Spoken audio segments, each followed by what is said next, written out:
Sir मैं max ventilator से हूँ। मैक्स वेंटिलेटर सर 1995 में एस्टेब्लिश हुआ है। सर हम ओटी, आईसीयू, एम्बुलेंस सारे पर्पज़ के लिए वेंटिलेटर मैन्युफैक्चरिंग करते हैं। सर ऑल ओवर इंडिया में देखने जाओगे तो 6000 से ज़्यादा इंस्टॉलेशन है हमारे। ठीक है, हम टोटल हमारे पास 3 मॉडल है सर। अभी आपको जिसका डेमो देने जा रहा हूँ सर, ये प्रोटॉन प्लस मॉडल है जो डेडिकेटेड आईसीयू वेंटिलेटर है सर। तो PICU सारा मतलब हायर एंड आईसीयू में यूज होता है। इसके अंदर सारे फैसिलिटीज अवेलेबल है। फिर आपको एक चीज बता दूं सर कि ये वेंटिलेटर जो अपना है ना, वो compressor based technology, pneumatic based जिसे बोलते हैं, वो टेक्नोलॉजी है इसके अंदर। तो इसके अंदर जितने पार्ट्स है वो आपको सबसे पहले डिस्क्राइब कर देता हूँ सर। सबसे पहले ए वाला है जो कंप्रेसर है सर, जो एयर जनरेट करके वेंटिलेटर को देता है। ठीक है, सेकंडली ए वाला जो है ना वो हाफ लेग ट्रॉली है। तो सिर्फ हाफ लेग ट्रॉली नहीं है, इसके अंदर सारे सप्लाई हमने दिए हुए हैं सर। आप जैसे देखोगे यहाँ पे आपको जस्ट मेंस पे यही एक ही सप्लाई कनेक्ट करना है मेंस पे। बाकी वेंटिलेटर का, कंप्रेसर का और डिस्प्ले का तीनों सप्लाई यहीं से डिस्ट्रीब्यूट होगा। दूसरी चीज की ये सिर्फ एक्सटेंशन बोर्ड नहीं है सर, इसके अंदर हमने सीवीटी और स्टेबिलाईजर फिट किया हुआ है कि लाइन में कुछ भी फ्लक्चुएशन आएगा ना तो आपका वेंटिलेटर, कंप्रेसर या डेस्क फ्लो को डैमेज नहीं करेगा। इसका फ्यूज उठ जाएगा या फिर इसके अंदर कुछ डैमेज होगा। तो ये 3-in-1 है, मतलब एज अ ट्रॉली भी यूज किया है उसको हमने, एक्सटेंशन और एज अ सीवीटी उसको यूज किया है हमने, कांस्टेंट वोल्टेज ट्रांसफॉर्मर इसके लिए। इसके बाद ये वाला वेंटिलेटर है सर, मेन यूनिट। ऐसा वेंटिलेटर मेन यूनिट है और ऊपर वाला है वो डिस्प्ले है। ठीक है, तो 4 पार्ट है इसके।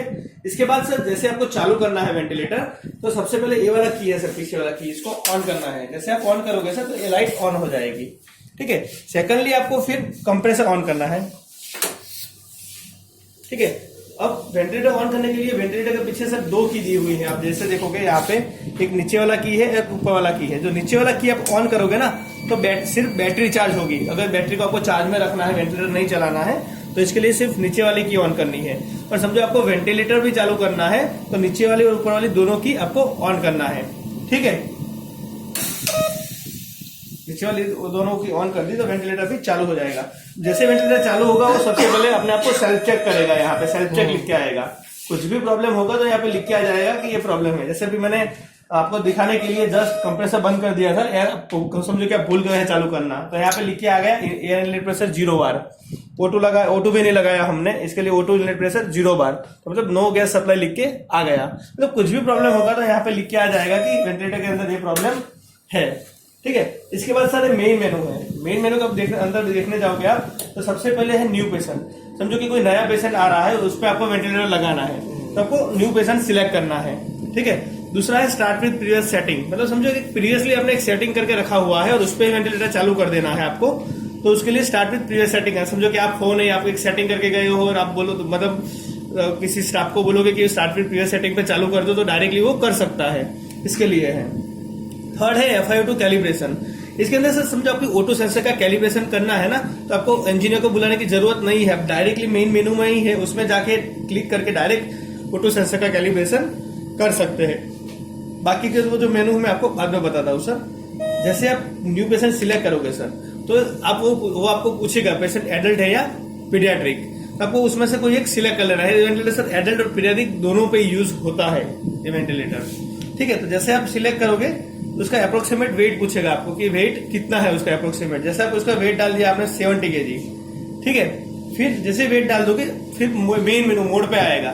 सर इसका आप ऑपरेटिंग देखो, इतना इजी और इतना रिलायबल है कि कोई भी स्टाफ 2 या 3 दिन की ट्रेनिंग से इसको यूज कर सकता है। जैसे आप पेशेंट का वेट डालोगे ऑटोमेटिकली वो मोड के मेनू पे आ जाएगा, उसको आपको जाने की जरूरत नहीं है। जैसे मैं बता दूं सर, इसके अंदर टोटल 14 मोड अवेलेबल है। मतलब हायर एंड आईसीयू के लिए जितने भी मोड डेवलप हुए, जितने भी मोड है, सारे मोड इसके अंदर अवेलेबल है। जैसे मैं बता दूं sir, CMV volume control, ASIS volume control, SIMV volume control with pressure support. तो सर जो 3 वॉल्यूम कंट्रोल बोर्ड है हमारे पास, उसमें भी जो SIMV है ना सर, वो प्रेशर सपोर्ट के साथ है। फिर CMV pressure control, ASIS pressure control और SIMV प्रेशर कंट्रोल, वो भी प्रेशर सपोर्ट के साथ है। इसके बाद सर इसके अंदर 2 ऑटो मोड है, PSU ऑटो और VS auto. Sir auto mode में क्या है सर कि समझो फाइनल विनिंग पे है पेशेंट, हमने PSU रख दिया तो समझो कि मेडिसिन का ऐसा कुछ इफेक्ट हुआ, पेशेंट अनकॉन्शियस हो गया, तो वेंटिलेटर अपने आप CMV मोड में शिफ्ट हो जाएगा।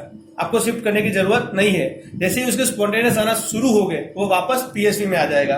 तो सबसे बढ़िया फीचर है वेंटिलेटर का कि ऑटोमेटिकली शिफ्ट होता है मोड, आपको शिफ्ट करने की जरूरत नहीं है अगर पेशेंट अनकॉन्शियस हो गया विनिंग के टाइम पे।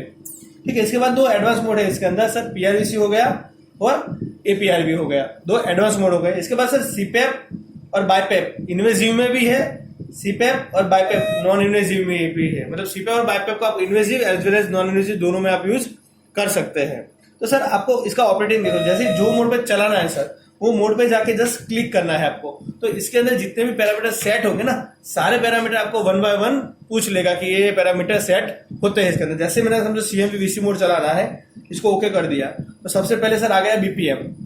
इसमें सर BPM की रेंज है मिनिमम 1 मैक्सिमम 120 के तक आप सेट कर सकते हो। फॉर एग्जाम्पल मैंने 14 सेट कर दिया। जैसे वो सेट करूंगा तुरंत दूसरा ऑप्शन आ जाएगा जो इसके अंदर सिलेक्ट होता है, आई रेशियो आ गया। तो जैसे फॉर एग्जाम्पल मैंने 1:2 सेट कर दिया।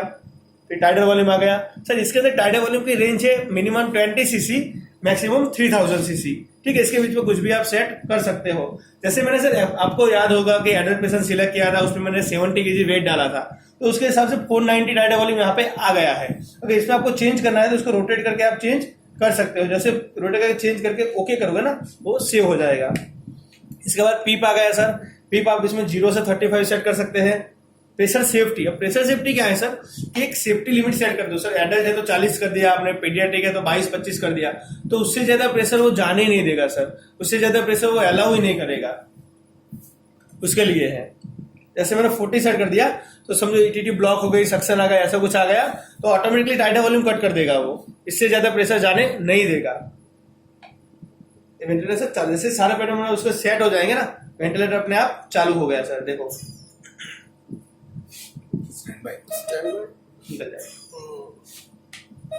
तो ये वेंटिलेटर चालू हो गया सर। ठीक है, अब इसके बाद समझो आपको यहाँ पे जितने भी पैरामीटर है सब मॉनिटर पैरामीटर के बारे में बता देता हूँ सर कि कौन से पैरामीटर आप इसके अंदर मॉनिटर कर सकते हो। ठीक है, सबसे पहले है सर टाइडल वॉल्यूम। तो यहाँ पे जो ब्लैक कलर में जितने भी पैरामीटर है ना सर, वो आपने सेट किया ना, वो पैरामीटर है। For example tidal volume 500 set किया है, 500 डिलीवर हो रहा है। ये एक्सपायर्ड टाइडल वॉल्यूम है, ये एक्सपायर्ड टाइडल वॉल्यूम लीटर में है, मतलब 1 मिनट के अंदर कितना टोटल टाइडल वॉल्यूम गया है वो भी आपको कैलकुलेट करने की जरूरत नहीं, वेंटिलेटर ही कैलकुलेट करके आपको दे देगा। इसके बाद BPM आपने सेट किया है, वो है डिलीवर BPM है। इसके बाद स्पॉन्टेनियस BPM, समझो कि आपको ये चीज भी मेजर करनी होती है सर कभी कभी कि पेशेंट 1 मिनट के अंदर कितने स्पॉन्टेनियस ले रहा है। समझो कि पेशेंट स्पॉन्टेनियस ले रहा है तो आपको उसको SIV मोड के अंदर शिफ्ट करना होता है, तो वो मेजर करने के लिए BPM स्पॉन्टेनियस भी है इसके अंदर मॉनिटर पैरामीटर में। इसके बाद पीक और पी प्लेटू दोनों प्रेशर इसके अंदर मेजर कर सकते हैं सर आप। मेन चीज है इसके अंदर सर प्लेटू प्रेशर, तो आपको तो सर सारी चीजें पता ही है कि पीक और पी प्लेटू के बीच डिफरेंस आना चाहिए। इट्स मीन्स की वेंटिलेशन सही से हो रहा है, तो वो भी आप देख सकते हैं। इसके बाद सर पीप है, FiO2 है, पेशेंट ट्रिगर लेवल एफर्ट, तो जैसे मैंने बताया कि 1 मिनट के अंदर कितनी बार एफर्ट कर रहा है पेशेंट, वो मेजर कर सकते हैं। दूसरी चीज कितनी एफर्ट कर रहा है पेशेंट, वो भी आप इसके अंदर मेजर कर सकते हैं। ठीक है, इसके बाद 2 और पैरामीटर है सर, बहुत इंपॉर्टेंट पैरामीटर है, जिसको कंप्लायंस और रेजिस्टेंस बोलते हैं, वो भी आप इसके अंदर मॉनिटर कर सकते हैं। समझो कि ETT में ऐसा कुछ पास के अंदर कुछ रेजिस्टेंस आ गया तो रेजिस्टेंस अपने आप बढ़ रहा होगा, तो आपको पता चलेगा कि कुछ रेजिस्टेंस है, आपको सक्शन करना है, कुछ करना है, तो आपको ऑटोमेटिकली पता चल जाएगा। और कंप्लायंस, दोनों चीजें आप इसके अंदर मेजर कर सकते हो। तो मतलब ऑलमोस्ट सारे पैरामीटर सर आप मेजर कर सकते हो पेशेंट के। ठीक है, कंप्लायंस क्या होता है? कंप्लायंस क्या होता है sir, capacity of the lungs होता है, मतलब जैसे जैसे पेशेंट रिकवर करता है ना तो वो कंप्लायंस बढ़ता जाता है। आपको पता चलेगा कि पेशेंट रिकवर मतलब पर सेंटीमीटर कितना एब्जॉर्ब हो रहा है टाइडल वॉल्यूम, वो दिखाता है। यहाँ पे देखो कंप्लायंस CC पर सेंटीमीटर, मतलब कितना ml टाइडल वॉल्यूम पर सेंटीमीटर एरिया में कंज्यूम हो रहा है, वो दिखाएगा। ठीक है, इसके बाद सर समझो कि अभी आपको सारे चल रहा है, इसमें आपको मोड चेंज करना है या फिर कोई भी पैरामीटर चेंज करना है, तो यहाँ पे सारे पैरामीटर की है सर, यहाँ पे जितने भी की दी हुई है ना पैरामीटर की है। समझो कि वो करने से पहले सर आपको जस्ट अनलॉक की प्रेस करनी है। जो भी पैरामीटर आपको चेंज करना है, समझो BPM चेंज करना है तो BPM में जाके आप ये चेंज कर दिया, टाइडल वॉल्यूम चेंज करना है तो टाइडल वॉल्यूम में जाके चेंज कर दिया, FiO2 चेंज करना है तो FiO2 में जाके चेंज कर दिया, पीप करना है तो पीप में जाके चेंज कर दिया। तो जो भी पैरामीटर आपको चेंज करना है सर जस्ट की प्रेस करनी है, यहाँ से इंक्रीज डिक्रीज करना है और ओके कर देना है। टच स्क्रीन वाले वेंटिलेटर में जैसे सर टच स्क्रीन से आप प्लस माइनस करते हो ना, इसमें जस्ट की प्रेस करनी है। तो सर टच तो कभी भी खराब हो सकती है, की कभी खराब नहीं होती है, की खराब भी होगी ना सर तो पर्टिकुलर सिंगल पैरामीटर आप सेट नहीं कर पाओगे, बाकी तो सेट होगा। तो एक बेनिफिट है इसका सर। तो यहाँ पे जितने भी है, दूसरी चीज की सर यहाँ पे वॉल्यूम कंट्रोल मोड है। ठीक है, इसमें जैसा PCV लिमिट सेट करने जाऊंगा नॉट सेटेबल, मतलब जो पैरामीटर सेट नहीं होगा ना वो नॉट सेटेबल लिख के आ जाएगा। तो आपको पता चलेगा कि कोई मतलब गलत पैरामीटर सेट ही नहीं होगा इसके अंदर, ठीक है। इसके बाद सर समझो जैसे आप मोड चेंज करोगे, समझो मैंने CMB चल रहा है, मोड चेंज किया, मोड के SM भी कर दिया, ठीक है। तो सारे पैरामीटर फिर से आपको 1 by 1 पूछेगा, इससे क्योंकि मोड चेंज होता है, हर एक मोड के अंदर अलग अलग पैरामीटर सेट होते हैं। तो सारे पैरामीटर जैसे ओके करोगे ना, उसके अंदर जितने भी पैरामीटर सेट होते हैं ना, सारे पैरामीटर आपको 1 by 1 पूछेगा। जैसे आप मोड चेंज करोगे फिर से, मतलब एकदम इजी है, यहाँ पे सारी चीजें लिखी हुई है, जो भी चेंज करना है अनलॉक किया, क्लिक किया, चेंज कर दिया, ठीक है। तो इसका ऑपरेटिंग एकदम इजी है। जैसे सर मैंने बताया कि ये सारे पैरामीटर की है, यहाँ पे जो की है ना सर, जो स्पेशल फंक्शन, स्पेशल फीचर्स जो वेंटिलेटर के अंदर अवेलेबल है, वो सारे स्पेशल फीचर्स इसके अंदर दिए हुए हैं। जैसे सर आपको बताने जाऊंगा इसके अंदर कितने स्पेशल फीचर्स है। तो सबसे पहले है सर 100% ऑक्सीजन एनरिचमेंट। समझो कि आपको ऑक्सीजन पर्टिकुलर टाइम के लिए 100%, जैसे सक्शन करते हैं पेशेंट का सर, ठीक है, उसके तुरंत बाद 5 मिनट 10 मिनट के लिए आप 100% ऑक्सीजन पेशेंट को देते हैं। इसके बाद वापस जो सेटिंग किया है उस पर वापस ला देते हैं।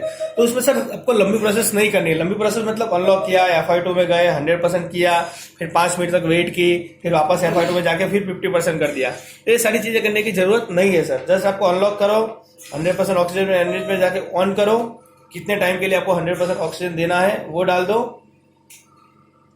वो अपने आप 100% ऑक्सीजन डिलीवर कर देगा वेंटिलेटर। कब तक? जब तक यहाँ पे लिखा हुआ है, जो आपने 5 मिनट सेट किया ना तब तक। जैसे ही 5 मिनट खत्म होगी, वो अपने आप वापस जो सेटिंग आपने किया है FI2 का, उस पर वापस आ जाएगा, ठीक है।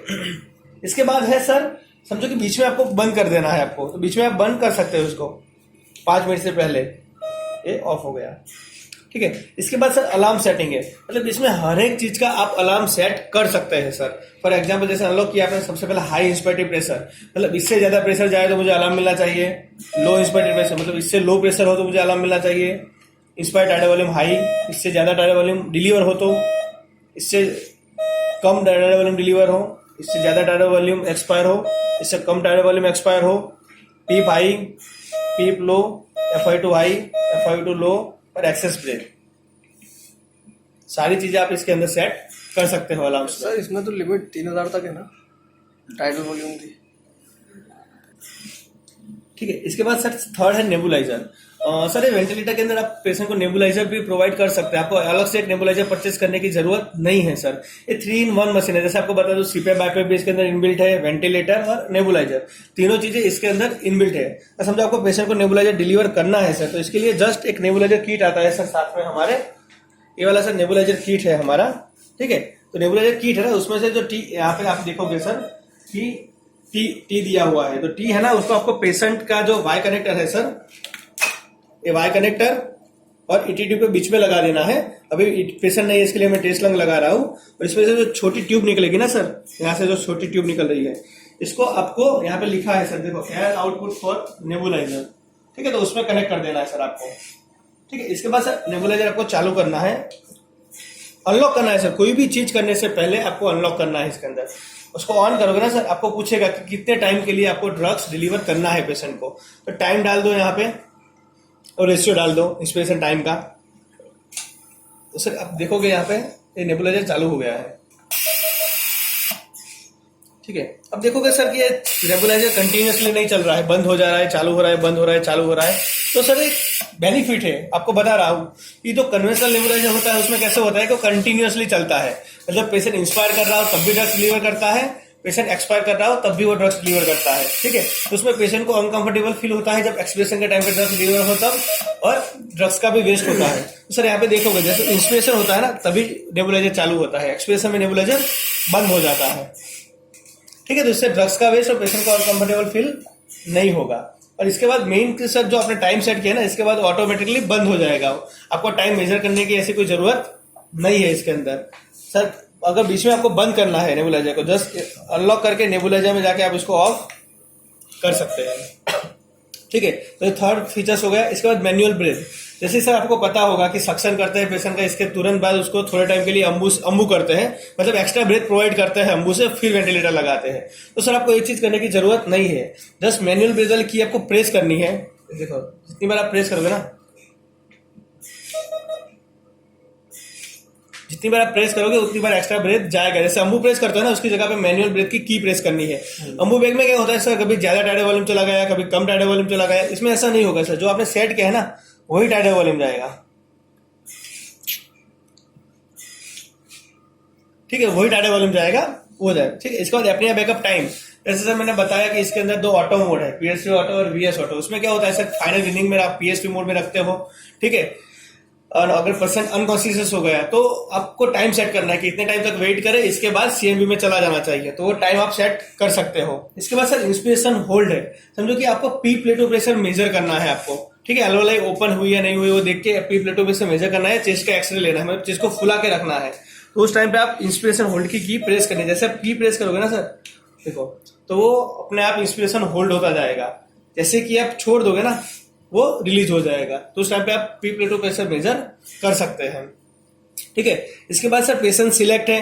अगर समझो एडल्ट पे चल रहा है और दूसरे कोई पेशेंट पे लगाना है, पीडियाट्रिक करना है, आप तो यहाँ से पीडियाट्रिक कर सकते हैं डायरेक्टली। आपको बंद करके मेन मेनू में जाने की जरूरत नहीं है। इसके बाद प्रेशर सेफ्टी लिमिट है। जैसे मैंने बताया सर कि वो सेफ्टी लिमिट से ज्यादा वो अलाउ करेगा ही नहीं, तो एक लिमिट सेट कर सकते हैं। ठीक है, इसके बाद सर मेन चीज कॉन्फ़िगरेशन। कॉन्फ़िगरेशन के अंदर जैसे जाओगे सर, अनलॉक तो करना ही करना है पहले, जो भी करना है इसके पहले। इससे पहले है सर ऑडियो इंटेंसिटी। मतलब समझो कि ये सर ऑडियो इंटेंसिटी है। मतलब इसमें क्या था, सब कुछ जो अलार्म बज रहा है उसका आवाज कब ज्यादा करना है तो उसके लिए है। अगर 3 करोगे तो ज्यादा बजेगा, 1 करोगे तो कम बजेगा। ठीक है, इसके बाद डिवाइस आईडी है सेकंड ऑप्शन। समझो कि आपके हॉस्पिटल में 1 से ज्यादा वेंटिलेटर है, सबको आपको नंबर देना है 1 2 3 4, तो आप डायरेक्टली उसको नंबर दे सकते हैं। इसके बाद एल्टीट्यूड कंपेंसेशन है। मतलब सर जैसे सी लेवल से ऊपर जाते जाएंगे ना, तो जो एल्टीट्यूड के कारण जो ड्रॉप आता है ना डेड स्पेस वो क्लियर करने के लिए आप जो जस्ट उसकी हाइट डाल देने की सी लेवल से हम इतनी हाइट पे है, तो एल्टीट्यूड का भी कंपेंसेशन कर लेगा। इसके बाद ट्यूब कंपेंसेशन है। समझो कि सर ए वाला जो ट्यूब है ना, बाहर वाला जो 22 mm का 1.6 मीटर का, उसका तो कंपेंसेशन ऑलरेडी ऐड किया हुआ है हमने डेड स्पेस का। ठीक है, अगर ईटी ट्यूब का कंपेंसेशन आपको करना है तो वो भी आप कर सकते हैं। तो जैसे आप उसको ऑन करना है सर, जैसे आप ऑन करोगे ना तो रेशियो पूछेगा, वो 100% डाल दिया आपने। फिर ईटी क्या है, ट्रैकियोस्टोमी, वो पूछेगा आपको। मतलब दोनों को कंपेंसेट कर सकते हैं आप, ट्रैकियोस्टोमी को भी कंपेंसेट कर सकते हैं, ईटी ट्यूब को भी कंपेंसेट कर सकते हैं।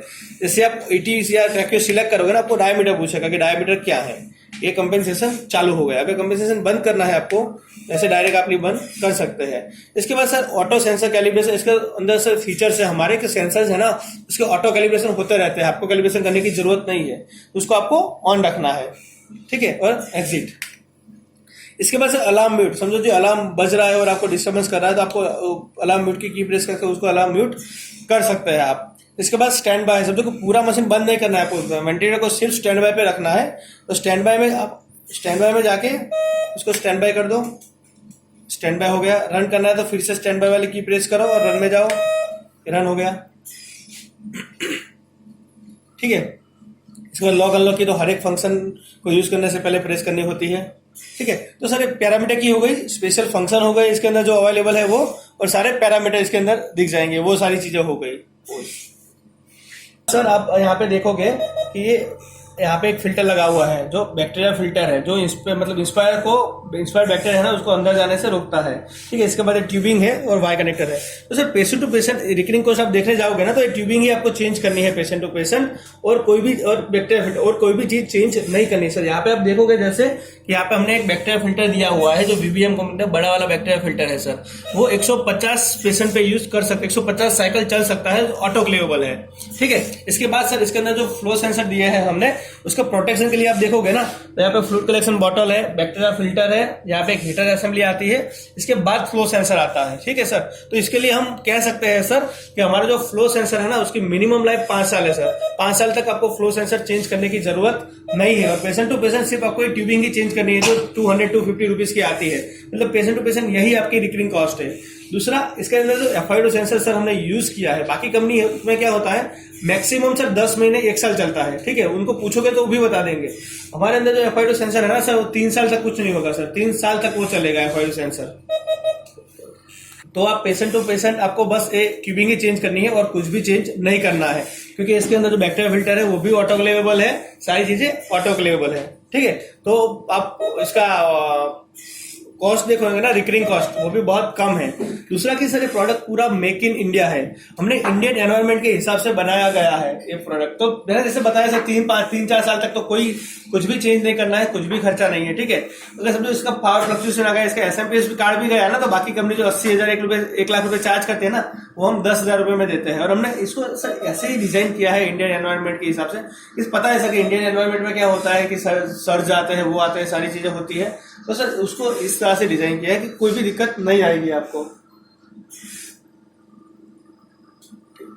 तो सारी चीजें मैंने आपको बता दी है। इसके बाद सर यहाँ पे हमने डिस्प्ले दिया हुआ है।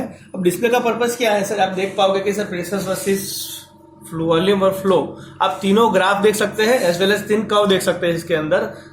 इसके बाद सिवा सर प्रेशर के जितने इंपॉर्टेंट पैरामीटर है जो आपको मेजर करने होते हैं, तो सारे पैरामीटर आपको दूर से दिख जाए, इसके कारण यहाँ पे लिया हुआ है। कोई भी अलार्म होगा तो यहाँ पे लिख के आ जाएगा। तो सारी चीजें आप दूर से देख सकते हो बड़े वाले डिस्प्ले पे, इसके लिए हमने यहाँ पे बड़ा वाला डिस्प्ले लगाया हुआ है। इसके बाद सर यहाँ पे आप देखोगे कि इनपुट साइड में हमने 2 बॉटल लगाई हुई है। ये सिर्फ कांच की बॉटल नहीं है सर, ये इसको ना हम मिनिएचर फिल्टर बोलते हैं। तो सर समझो कि आपका O2 और एयर, उसके अंदर कुछ भी मॉइस्चर रहा, ठीक है, तो मॉइस्चर यहाँ पे कलेक्ट हो जाएगा दोनों जगह पे, और फिर जो एयर है ना, प्योर एयर, वो अंदर जाएगी वेंटिलेटर के अंदर, प्योर ऑक्सीजन अंदर जाएगा, ताकि अंदर का भी सेंसर डैमेज नहीं होगा। इसके कारण हम 5 साल बोलते हैं सर कि 5 साल तक तो सेंसर को कुछ नहीं होगा सर, वो बोल सकते हैं हम, ठीक है। तो सर ऑल ओवर तो सारी चीजें हो गई है। तो सर इसके बाद यहाँ पे हमने एक स्पॉन्टेनियस पॉट दिया हुआ है। समझो कि क्या होता है सर, नॉर्म्स के कारण वो रखना पड़ता है कि पूरा सिस्टम कभी बंद हो गया और पेशेंट कॉन्शियस होगा ना सर, तो ये वाले पॉट से ये वाला पॉट कनेक्टेड होता है, वहां से वो सांस ले सकता है। तो इसके लिए यहाँ पे हमने एक स्पॉन्टेनियस पॉट दिया हुआ है। इसके बाद सर यहाँ पर भी आप दूर से प्रेशर मेजर कर सकते हो। तो यहाँ पे हमने एक LED ग्राफ दिया हुआ है प्रेशर मेजर करने के लिए।